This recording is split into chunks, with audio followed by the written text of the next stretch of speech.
Welcome back.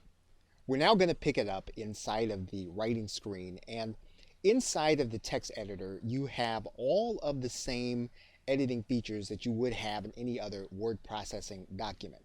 So for example, once we place the cursor inside of here, what you'll see is that you have a toolbar that is enabled to you. So that means that you can take any of these words and you can make them bold. And by clicking the B, you can take the bold off. You can do the same thing for italics, and clicking again and turning the italics off, underline, and strike through. You can also change the actual color of a particular text by clicking apply, and then when you take the highlighter off, you'll see it. You can change it back to black.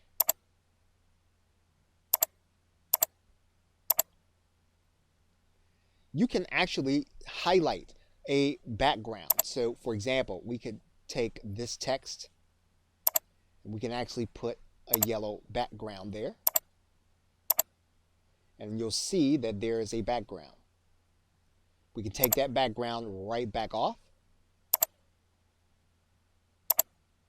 and click apply.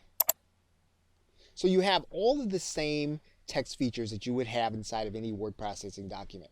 You can also bullet point, and you can take the bullet point off.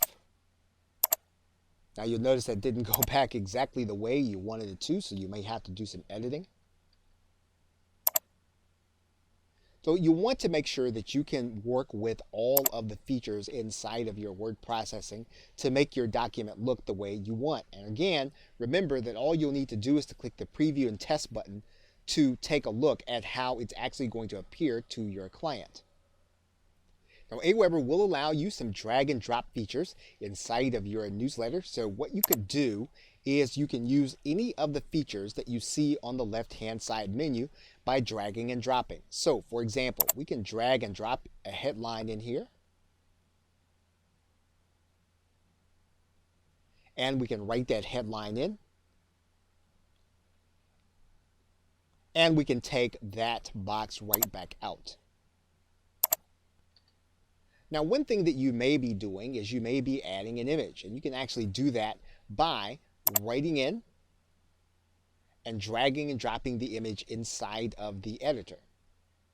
And you can take the editor back out. You can drag and drop a video into your box. And what you'll notice when you actually set up the settings for this video, we do that by clicking inside of the video. We can actually put a video URL inside of here, and we can actually have the thumbnail to appear. So let's do that right now. We can write in the title, and then we can even determine the destination URL for the video. If we decide we don't want it, we can take it right back out. We can add in a button or a button code. And of course, if we click on top of the button, then we can actually send people based on them clicking that button to the page that we want them to go. And we can take that button right back out. We can add in our social media contact, Facebook and Twitter. And by clicking on Facebook and or Twitter, we can actually customize where we want those links to go. We can add in a product link, and this is much the same as a buy button. So we can actually edit the image. We can add an image, and then we can have it linked. We can have our button, which will send people to a page. So we have total customization over this particular product image. We can add in a coupon. And of course, we can actually write in what we want to see inside of that coupon and take it back out. And then we can add in our logo. Again, with all of these images, we can actually size these down to what we want them to be. We can click inside and adjust them from there.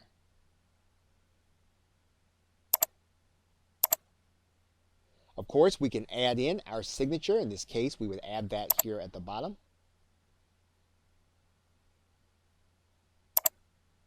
And we can even add in a divider.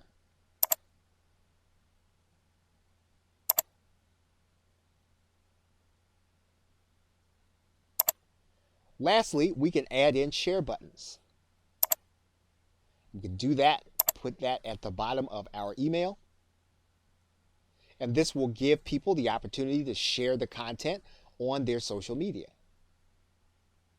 Finally, if you do something and you don't like the way it looks, you can always go and do the undo button or use the redo button, which will take you back one step to where you actually started, and then you can have the text where you were.